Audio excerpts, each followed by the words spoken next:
Bem-vindos a mais uma edição do Aqui Entre Nós, os comentários com João Pedrosa Russo, Isabel Maranhão Cardoso, os comentários sobre as notícias que foram destaque ao longo da semana no Diário As Beiras. Vamos então para quinta-feira, 17, viajando no tempo, 17 de abril, o mês da Revolução. E o Diário As Beiras dá conta na sua secção da Figueira da Foz que a autarquia pretende remodelar o Jardim Municipal e o Forte Santa Catarina. Quando falamos da remodelação do Forte Santa Catarina, estamos a falar numa intervenção no interior e também nas muralhas.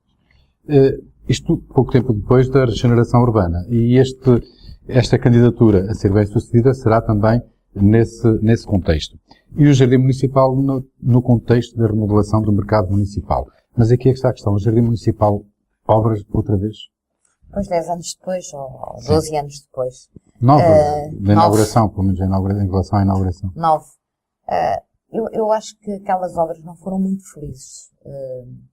O jardim era fechado em tempos com aquele luxo, era um jardim mais íntimo, mais fechado, e a ideia de o abrir e de retirar aquelas vedações e fazer aquele arranjo todo, aquele ajardinamento daquela forma diferente, eu acho que não o tornou mais bonito, antes por contrário, eu acho que o desprotegeu, ficou mais devassado e acho que precisa de facto de alguma remodelação, não digo reabilitação, mas de alguma remodelação.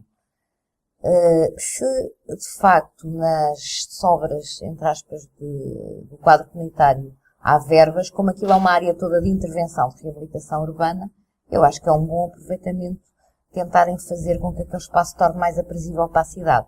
Quanto ao Forte Santa Catarina, é verdade que por dentro precisa de intervenção e que nunca esteve quase disponível para a visitação, salvo umas ocasiões em que se fazia no verão, até normalmente era o Museu Municipal que fazia um observatório à noite das estrelas, e eu acho que de facto merece estar um bocadinho conservado para se poder permitir que seja feita a sua visitação.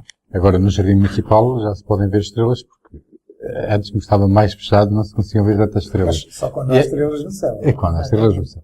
E agora a Câmara, que é governada pelo PS, tem a grande oportunidade do Executivo de cumprir uma promessa eleitoral, que é colocar lá o coreto, não é? Que não será o mesmo, porque ninguém sabe onde está o coreto. Mas aqui neste painel, quem pode representar mais o Partido Socialista é aqui a doutora Isabel, não eu. Portanto, essa pergunta é melhor fazê-la a ela. De qualquer forma, em relação ao jardim, eu gostava de dizer que o que eu gostei na intervenção do jardim, naquilo que foi feito há cerca de 10 anos atrás, foi a abertura do jardim que a doutora Isabel já referiu. O jardim era muito fechado e tornou-se mais aberto. Mas ao tornar-se mais aberto, como no meu entender aquilo também não foi, aquela intervenção não foi feliz, aquilo tornou-se uma zona de passagem apenas. Ou seja, as pessoas já não vão ao jardim. As pessoas passam pelo jardim porque tem que ser. E eu gostava que o jardim fosse não só um local de passagem, mas um sítio onde se pudesse estar, onde se pudesse conviver, onde se pudesse descansar, onde se pudesse ler um livro. Espero que a intervenção que se vai fazer, que não vai ser muito grande, permita isso. Passamos então para... Quanto ao Forte, já agora quanto ao Forte, eu já conheço o Forte desde os meus tempos de miúdo, porque eu, quando vim da África, morava na rua Poeta Acácio Antunes e o faroleiro morava 2 casas depois de mim, e eu convivi muitas vezes no farol, nos tempos em que o farol, que lá está, funcionava, porque o farol já não funciona desde, se não me engano, 91. Aquele farol funcionava até essa altura, e eu convivia com o faroleiro e com o filho do faroleiro, e conheci muito bem o farol nessa altura. Agora, quando foi a Feira Medieval, fui lá, visitei o farol, porque eu tenho a certeza que milhares de pessoas visitaram pela primeira vez o farol. O Presidente da Junta de Buarques disse isso exatamente ao Diário As Beiras, que foi uma oportunidade de muitas pessoas visitarem. E eu verifiquei o estado das muralhas, que de facto estão num estado avançado de degradação e precisam de uma intervenção urgente. A propósito da Feira Medieval, embora não esteja na agenda, os comerciantes de Buarques não gostaram muito da mudança. Eu estou-me a rir porque era o tema que eu tinha escolhido. Então vamos falar disso mais à frente. Vamos falar mais à frente. Mas o João Pedrosa Russo pode querer falar sobre esse assunto. Não, depois eu também estou ansioso para ouvir a doutora Isabel sobre isso, depois também posso opinar. Então vamos passar para sexta-feira, mas não se esqueçam que tem 1 minuto cada um para apresentar o tema. Sexta-feira, dia 18, é uma chamada de primeira página. O Bispo de Coimbra apela a uma nova evangelização, utilizando novos meios, eventualmente a internet e outros meios de chegar às pessoas. A questão é a seguinte: será que a nova geração de portugueses estará receptiva a uma nova evangelização, João Pedrosa? Eu acho que sim que está. Eu acho que cada vez mais as pessoas querem não direi a religiosidade, mas a espiritualidade. Gostam de pensar. Mas há muitas ofertas. A oferta é muito grande nesse caso. A oferta é muito grande, mas estamos num país essencialmente católico, eu não direi essencialmente católico, portanto, profundamente cristão, e, portanto, esta mensagem pode, de facto, passar, tem um campo enorme para germinar. Agora, para germinar, é preciso que se saiba evangelizar. Evangelizar é transmitir o Evangelho, ou seja, divulgar a doutrina, ou seja, fazer propaganda da Igreja Católica. E hoje, essa propaganda, essa evangelização pode-se fazer de diversas formas. Mesmo nas igrejas, há igrejas, e eu já vi, que têm música às vezes até em excesso. Há igrejas, que eu já vi muitas, com grandes televisores, para que as pessoas possam ver mais de perto aquilo que se está a passar junto ao altar. Simplesmente isto não é fácil, porque na Igreja Católica os padres estão cada vez mais velhos, portanto são pessoas cada vez mais distantes dos novos meios de comunicação, e isso vai dificultar. Mas que a evangelização naquilo que diz respeito à Igreja Católica é extremamente importante, e o Papa Francisco está de facto a fazer um trabalho extraordinário, apesar de não ser um jovem, é sem dúvida uma necessidade. E as pessoas estão ansiosas, no meu entender, e eu não sou uma pessoa religiosa, estão ansiosas por isso, mas para captar, sobretudo a juventude, precisamos de padres mais novos, precisamos de pessoas mais ligadas à vida, e a evangelização tem que ser feita não só em termos puramente religiosos, ou seja, puramente em termos de evangelho em si, mas tem que estar relacionada com a vida do dia-a-dia, com os problemas que as pessoas passam. Isso implica uma alteração profunda nos hábitos da Igreja portuguesa. Está a ser necessária uma nova abordagem para estas questões da fé e da espiritualidade? Eu acho que sim. Eu estou aqui numa situação um bocadinho diferente da do João. Sou católica, sou praticante, mas reconheço, e fazendo uma autoanálise, que a Igreja, quase entre aspas, precisa de se modernizar. E, de facto, há muita... Eu acho que a mensagem que disse aqui o Dom Virgílio Antunes, peço desculpa, tem muito a ver com a forma de estar do Papa Francisco. Sempre muito maltratados por a história, mas ele é um jesuíta. E eu sou particularmente fã dos jesuítas, e normalmente às celebrações e missas que vou, por livre e espontânea vontade, outras por razões protocolares tenho de ir, mas as minhas que eu escolho e que eu vou são de facto missas dadas por jesuítas. Eles têm uma abordagem completamente diferente, estando dentro do tronco comum da Igreja Católica, do que tem, digamos, que é a Igreja normal e regular. Portanto, eu tenho uma grande esperança dessa mensagem que já esteja a passar por o Papa Francisco para, digamos, para esta instituição. Um tema religioso para aqui entre nós conversarmos, porque Abril também é o mês da Páscoa este ano, não é? Também foi o mês da Páscoa, e porque o Bispo de Coimbra fez um apelo que é contemporâneo e que denota também esta vaga de modernidade e de renovação que o Papa Francisco empreendeu e que está a conquistar novos adeptos, não é? É um utilizador de Twitter, de Facebook, sim. Os jovens também estão a render-se a este velho Papa. Segunda-feira, 21, a Câmara aprova as contas da gestão de 2013 e a oposição até se congratulou, regozijou-se com os resultados, apesar de ter optado pela abstenção e ter feito as críticas que lhe competia. Já não tem em sua mão essas contas? Não, mas tiveram muito da minha mão. Tiveram? Não, tiveram muito da minha mão.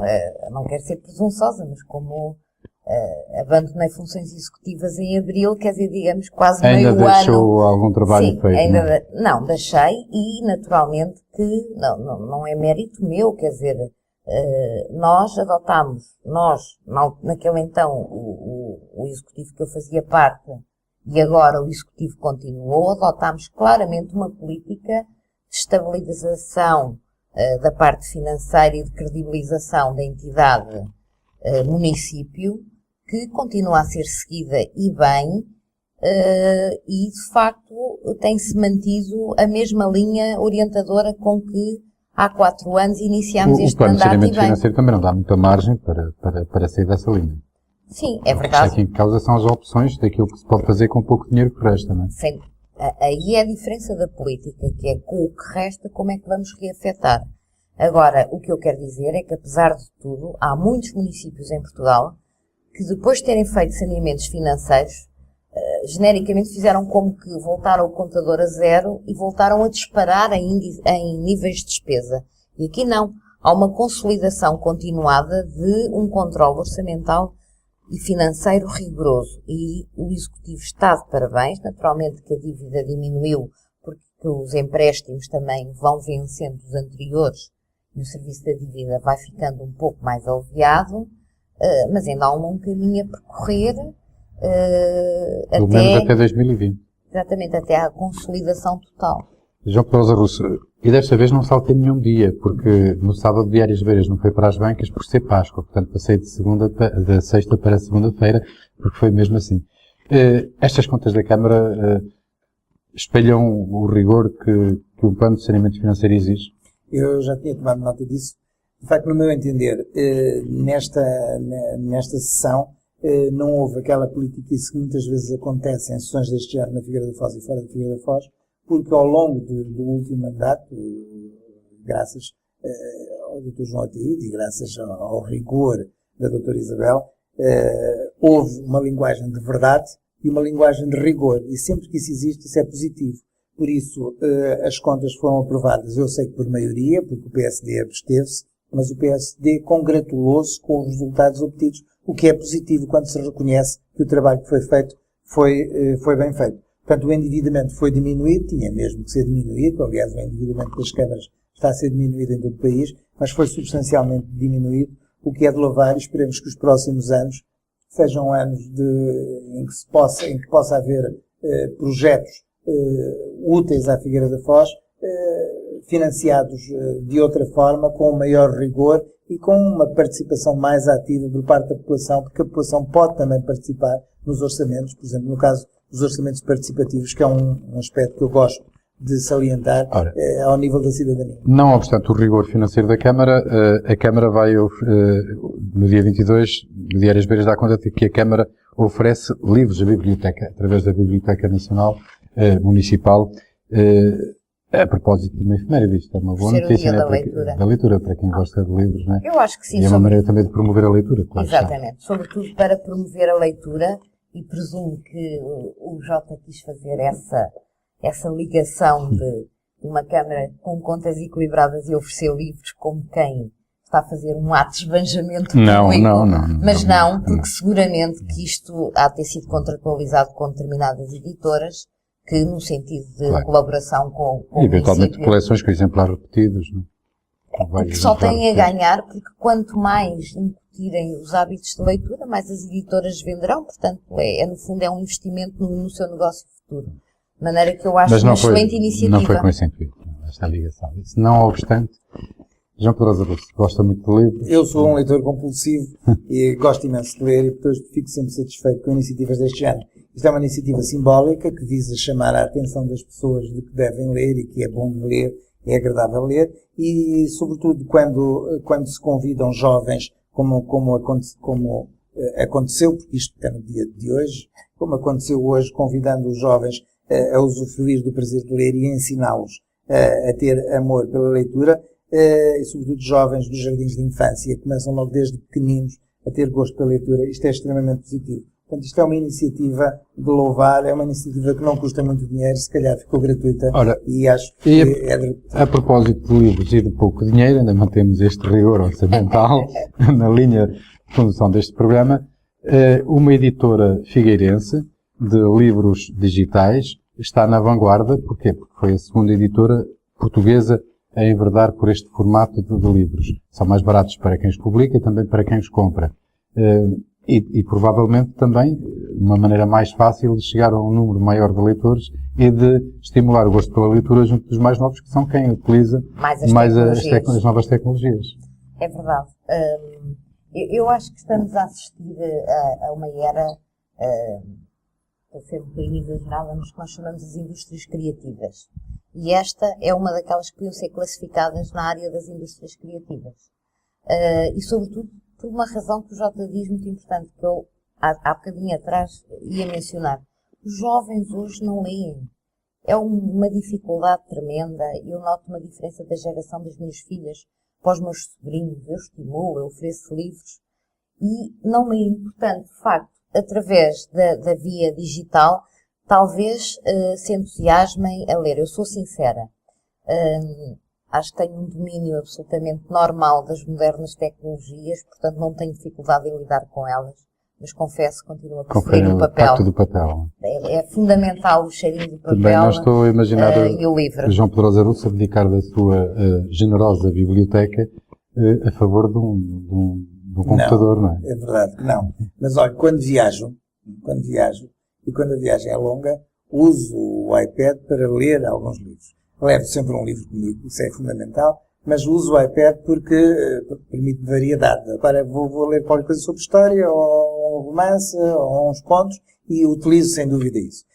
Agora, eu fiquei extremamente satisfeito com esta notícia, porque eu desconhecia por completo que esta editora era figueirense. Foi a editora que publicou aquela coletânea de poesia figueirense. Portanto, fiquei extremamente satisfeito. Até 2013. Exato. Fiquei extremamente, e já tinha publicado também uma coletânea de fotografia, que eu desconheço. Aliás, até agora só publicou livros de autores, 7 livros de autores figueirenses. Sim. E, portanto, eu desconhecia que era figueirense. Portanto, a responsável e dona desta editora, que é a Margarida Medlam, que nasceu em África, e por aí eu fico sempre satisfeito com isto. Mas é uma paianense, é uma paianense, mas nasceu em África. Casou com inglês, daí o apelido. Tudo bem. E então, eu fiquei extremamente satisfeito, portanto, ela está de parabéns.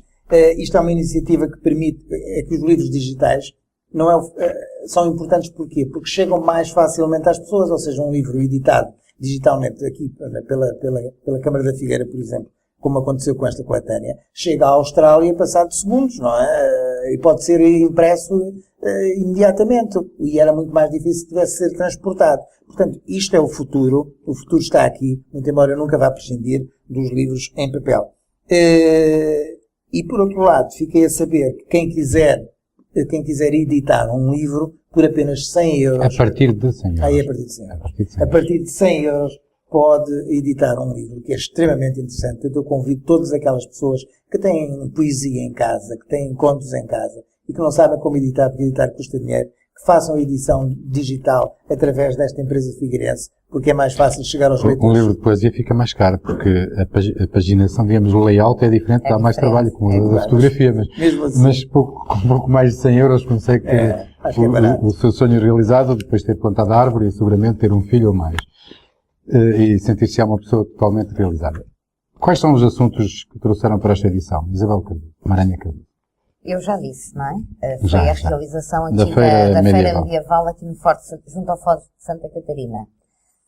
O Jota há bocado questionou porque as pessoas não teriam ficado muito contentes. Os comerciantes do Arcos não. Da zona da Rua 5 de Outubro, não é? Onde se realizava a feira. Sim, mas é assim, quer dizer, eu tenho tentado passar esta mensagem a todas as pessoas que falam comigo, que é assim, o território da freguesia foi alargado. A Feira Medieval e a Feira Pirata, tendo temáticas de animação diferentes, em termos daquilo que atraem dos seus, portanto, dos vendedores, etc., são muito idênticas. Ora, com dois fortes como temos, um aqui, a Fortaleza de Buarcos, com um território deste tamanho, as pessoas de São Julião que acreditaram e que sempre clamaram que queriam um presidente da Junta, que fizesse alguma animação, como se via em Buarcos, não era possível não fazermos este esforço de a realizar aqui, noutro sítio de excelência. Portanto, temos que começar a pensar em complementaridade. E complementaridade é isto. Portanto, a Feira Pirata vai ser realizada novamente na Muralha de Buarcos. Os comerciantes, nós percebemos que queiram a atração de públicos, enfim, porque são dias em que dinamizam o seu comércio, de facto, de outra forma, mas temos que saber partilhar, temos que saber aproveitar as complementaridades do nosso território e temos que olhar, sobretudo, para esta cidade como um todo. Não podemos estar a ver Buarcos, São Julião, é Figueira da Foz, é a nossa cidade, merece animação. Era o que a doutora Isabel Maranha Cardoso dizia quando presidia a FGT e era criticada de fazer poucas coisas em São Julião. A oposição dizia, veja o que se faz em Buarcos. Aliás, a oposição promoveu de que maneira o candidato de Buarcos, o candidato que acabou por ganhar também São Julião, com a agregação das freguesias. E olha que fiz uma coisa, que utilizei agora até em algumas respostas que tive de dar a algumas pessoas, que disse, façam pedagogia, porque acho que as pessoas têm que começar a pensar desta maneira. O Presidente da Junta de Boates, atual, mas no último mandato, pediu-me que também queria Réveillon em Boates. E no último ano que a FGT funcionou, eu consegui, através de um patrocínio, pôr também uma tenda em Buarcos, criar também um espaço em Buarcos, onde se comemorou o Réveillon tal qual se comemorava aqui na Figueira. Mas nós temos que deixar de manter este culto do país do Portugal dos pequeninos. Todos temos que ter o mesmo quintal, todos temos que ter o candeeiro à porta, quer dizer, nós temos que saber viver com complementaridades. Senão, não há de facto recursos para chegarmos a todo lado. O João Pedrosa Russo também vai ter direito a 1 minuto dos grandes, não é? 1 minuto, sim. Dos grandes, não é? Porque a Isabel Maranhã utilizou 1 minuto dos grandes. 1 minuto é para falar do dia de hoje, que é o Dia Mundial do Livro. Hoje já falámos neste programa bastante em livros, mas é o Dia Mundial do Livro, que existe desde 1996, foi criado pela Unesco, e existe e é comemorado a 23 de Abril. Porquê? Porque nesta data nasceu Cervantes, nesta data nasceu Shakespeare. Eu acho que... O Camões teve azar. O Camões teve azar, não tem nascido nesta data. Pois teve. Mas o Camões é o 10 de junho, já chega. E, portanto, eu neste dia Mundial do Livro, queria, até porque vem aí o 25 de Abril, e o 25 de Abril para mim é uma data memorável, foi dos dias, se não o dia mais feliz da minha vida. Foi um dia em que se viveu e se continua a viver a liberdade. E a liberdade tem muito a ver com os livros, porque antes do 25 de Abril havia censura, não havia censura a livros, porque os livros eram censurados posteriormente à edição, mas às vezes era logo no dia seguinte, eram proibidos. Mas o seu jornal, por exemplo, As Beiras, tinha que ser censurado primeiro para poder sair, e é bom que quem nos esteja a ver e ouvir saiba disso. Antes do 25 de Abril havia a censura e, portanto, o país democratizou-se. E precisamente pelo país ter democratizado e hoje ser o Dia Mundial do Livro, eu queria oferecer a cada um de vocês um livro baratinho. Custou apenas 4,50€. 4,50€. Mas que é um livro que tem a ver não só com o dia de hoje, mas com o Dia da Liberdade, que é uma antologia de poemas do Manuel Alegre, que tem uma pequenina dedicatória minha. Há sempre alguém que diz, há sempre alguém que diz não, não é? Há sempre alguém que diz não. Adoro Manuel Alegre. Portanto, fica aqui a lembrança pelo Dia Muito Mundial bem. do Livro. Muito obrigada. Então, 25 de Abril. Ora, na próxima... Uma prenda na custa próxima, 5€, com desconto são 4,50€. muito bem, muito Com obrigado. dedicatória. Por acaso, na próxima edição não é o Dia Mundial das Viagens, por exemplo, do turismo. Cá estaremos com outros temas da atualidade aqui entre nós, com João Pedrosa Russo e Isabel Maranhã Cardoso, para comentarem as notícias que foram destaque ao longo da semana no Diário B.